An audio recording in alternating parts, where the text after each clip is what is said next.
भस्म व्यक्ति के जीवन में सफलता दे जाती है।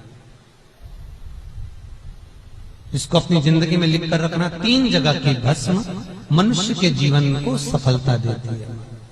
3 जगह की भस्म। पहली, कहीं पर यज्ञ हुआ हो और बड़ा विशाल यज्ञ हुआ, बहुत विशाल, उस यज्ञ के विराम पर जो नारियल का गोला बांधकर पूर्ण आहुति में समर्पित करा जाता है, उस गोले के जल जाने के बाद जो राख तैयार होती है, उसका कालापन जो तैयार होता है, उसको उठाकर ले आए और कपड़े में उसको छान कर राख तैयार कर 3-4 बार छानने के बाद उस भस्म को जो शिवरात्रि के दिन रात के समय 12 बजे से 1 बजे के बीच में शिव जी को समर्पित कर देता है और उस भस्म को उठाकर उसमें घी मिलाकर मस्तक पर तिलक लगाकर चले जाता है। वो जिंदगी में कभी हार नहीं सकता, विजय ही पाकर आता है, उसकी कभी हार नहीं हो सकता।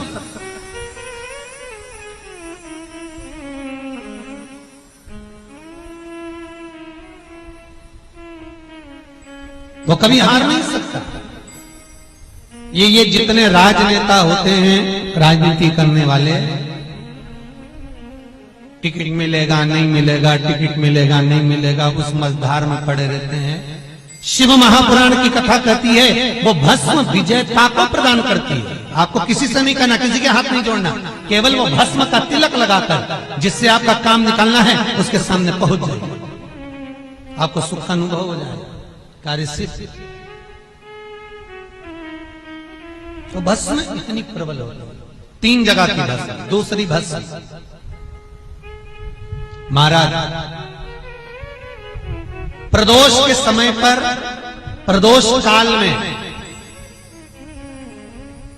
जिस दिन प्रदोष हो उस दिन प्रदोष काल के समय कोई गाय अपने बछड़े को दूध पिलाते समय जब पोटा कर दे, गाय गोबर कर दे, उस गोबर को हाथ नहीं लगाना है, उसी स्थान पर सूखने देना है। जब वो गोबर सूख जाए उसको उठाकर जलाकर उसकी भस्म तैयार कर ली जाए। किसी भी प्रदोष पर, किसी भी प्रदोष पर उस भस्म की राख तैयार कर शंकर भगवान को शाम को प्रदोष के काल में, प्रदोष के समय पर शंकर भगवान को एक वस्त्र में लेकर किसी मंदिर में भस्म चढ़ाकर उसी भस्म को उठाकर लेकर आ जाएं और जो दुकान, जो व्यापार, जो फैक्ट्री, जो काम आपका खड्डे में जा रहा है, नहीं चल रहा, बिल्कुल ठप्प होकर पड़ा हुआ है, उस भस्म को केवल दुकान में जाने से पहले दोनों साइड दाता और विधाता का नाम लेकर चढ़ा दी जाए और अंदर प्रवेश कर दिया जाए। अगर कितनी भी खड्डे में फैक्ट्री जा रही होगी वो अव्वल में चलना प्रारंभ हो जाएगा उस भस्म का। किसी मंदिर में मूर्ति को प्राण दिए जा रहे हो, प्राण प्रतिष्ठा हो रही है, मूर्ति स्थापित हो रही है और वहां जो यज्ञ हुआ हो उस यज्ञ के बाद में पूर्ण विराम पर यज्ञ देवता को एक वस्त्र ओढ़ाया जाता है, लाल वस्त्र। आपने भी देखा होगा, कहीं हवन हुआ होगा तो उस पर लाल वस्त्र घी में भिगोकर मलकर उसको ओढ़ाया जाता है, अग्नि देव। फिर उसके ऊपर दही का प्रक्षालन होता है। तो जो वस्त्र अग्नि देवता को प्राण प्रतिष्ठा के समय पर ओढ़ाया जाता है, उस वस्त्र की कालोच, महाराज वस्त्र की कालोच लेकर आ जाओ।